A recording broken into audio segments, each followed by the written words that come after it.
उसके बाद वो कपड़े बदल के दोबारा नीचे आया, फिर आके उसने बाप से एक और कन्फ्रंटेशन की, और फिर वो दोबारा कपड़े बदल के मेहरीन के पास गया कि मुझे कुछ समझ नहीं आ रहा। और मेहरीन ने कहा कोई फर्क नहीं पड़ता, सब अभी भी सब कुछ वैसा। जब आपने अपने हीरो को इतना ही कोई अनइंटेलिजेंट, इतना ही कोई डिमीन कर दिया।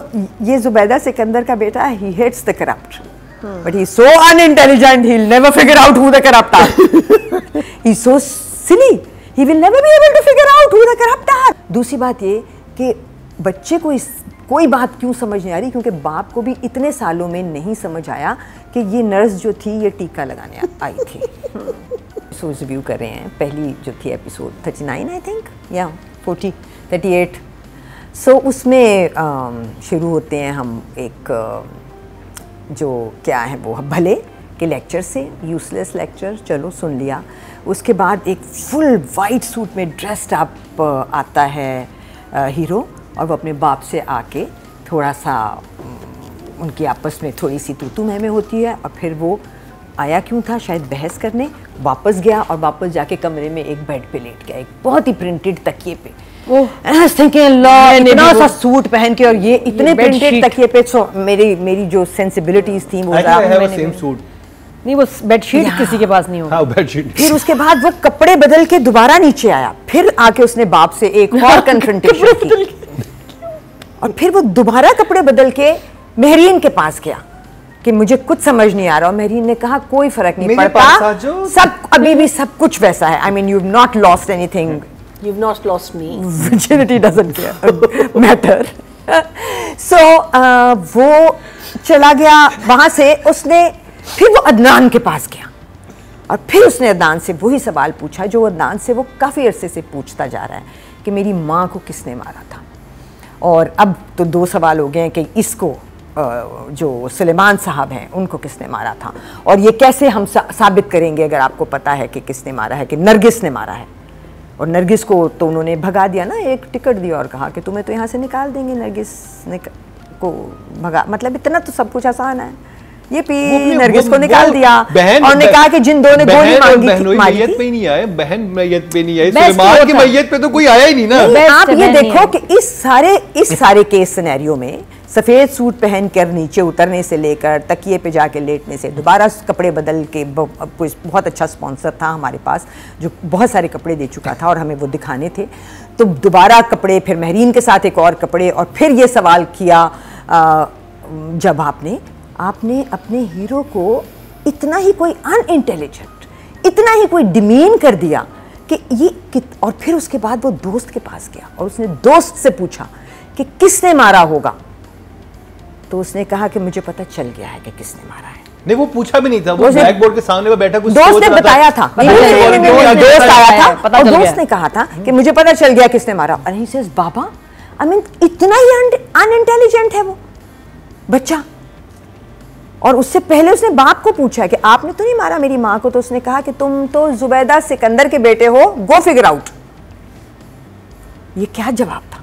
एक लाइन अच्छी थी इस सारे सिलसिले में, मगर वो भी मीनिंगलेस हो गई कि तो ये जुबैदा सिकंदर का बेटा, he hates the corrupt, but he is so unintelligent, he will never figure out who the corrupt are. He is so silly, he will never be able to figure out who the corrupt are. इसका बाप भी होगा तो इसको पता नहीं चलेगा, इसकी माँ भी होगी। इस ड्रामे का क्रक्स ये है कि अगर आपको वाइफ पसंद नहीं है और आपके पास अलग होना चाह रही है, तो अगर आप किसी दोस्त के साथ मिलकर उसको मरवा भी देंगे तो आप फिर भी ठीक, you are nice, you are fine. हाँ, और मरवाना किसी को, रास्ते में से किसी को हटाना है तो एक ऐसी वो है ड्रिंक में डाल के देना कि जो लगेगा कि हार्ट अटैक हुआ, but cyanide, and nobody will be able to figure out. आप ढूंढ रहे होंगे सब, वो आप बता रहे लोगों को कि ऐसे मारना है अगर किसी को मारना है। And then but there is a reason for this boy being so silly, because he is his father's son. और बाप क्या है? बाप वो है कि जिसने मरवा तो दिया था बीवी को, उसको पता है, मतलब ये फ्लिप हुआ था ना, ये कहानी का फ्लिप था कि एक आदमी है और उसने उसकी नाखुशी पे उसका जो भी कोई अमीर दोस्त है जो कि स्पॉन्सर है इन पॉलिटिक्स, सो पॉलिटिशियंस बुरे नहीं होते, जो स्पॉन्सर्स होते हैं ना असल में वो हैं मैनिपुलेट करने वाले। That's the message of the story. ठीक है, एक बात। दूसरी बात ये कि बच्चे को कोई बात क्यों समझ नहीं आ रही, क्योंकि बाप को भी इतने सालों में नहीं समझ आया कि ये नर्स जो थी ये टीका लगाने आई थी। उसने कहा कि यू किल्ड माय वाइफ, मतलब वो he was okay with killing but not this nurse killing the wife. Okay, so वो कहती but I loved you, if you love me leave me, as simple as that। और वो तो सुलेमान के कत्ल में जेल गया था क्योंकि 2 लोगों ने आके गवाही नहीं उसके बाप के कत्ल में। ये हम अपने व्यूअर्स से सुलेमान, हाँ सुलेमान के कत्ल में गया ना, बीवी का तो जिक्र एक तो दाऊद है और उसके बाप का नाम क्या था? हारून और दाऊद की आपस में बात हो रही थी ना, इसमें वो हारून, सुलेमान तो वो था क्योंकि इसको अंदर तो सुलेमान के कत्ल में गया था और 2 लोगों ने गवाही दी थी आके कि भाई हमने मारा है और हमने दाऊद के कहने पे मारा है। जी हाँ, तो फिर बाहर कैसे आ गया? ये हम अपने व्यूअर्स से पूछेंगे ना, क्योंकि हारून पे डाल दिया ना सब कुछ, हारून पे डाल दिया सब कुछ, बट फिर भी ये कम्प्लेस था, वहां नहीं था वहां भी था, और दोनों जगह पे कम्प्लेस था, ये दोनों जगह पे। सो अ लॉट ऑफ आपके पास इमोजी क्या है? एंड मजे का था इसलिए कि हर टर्न पे मुझे लगता था ये क्या हुआ है ये कैसे हुआ है, और तो and I was trying to break the code कि ये किस वजह से ड्रामा इतना हिट है, तो वो भी उन्होंने खुद ही बता दिया। वो जो 1 घंटे का रीकैप चलाया सिनेमा में, जाहिर है कि उसको 2 घंटे तो सिनेमा में किसी ने पैसे खर्च करने थे तो उसको देने थे, तो उन्होंने रीकैप 1 घंटे का चलाया और 1 घंटे में ये बाकी की सारी कहानी। तो उसमें जो सारे सीन्स थे वो थे जो हुक थे इस ड्रामे का, जो अच्छे सीन थे। तो आपका क्या इमोजी है? thumbs down.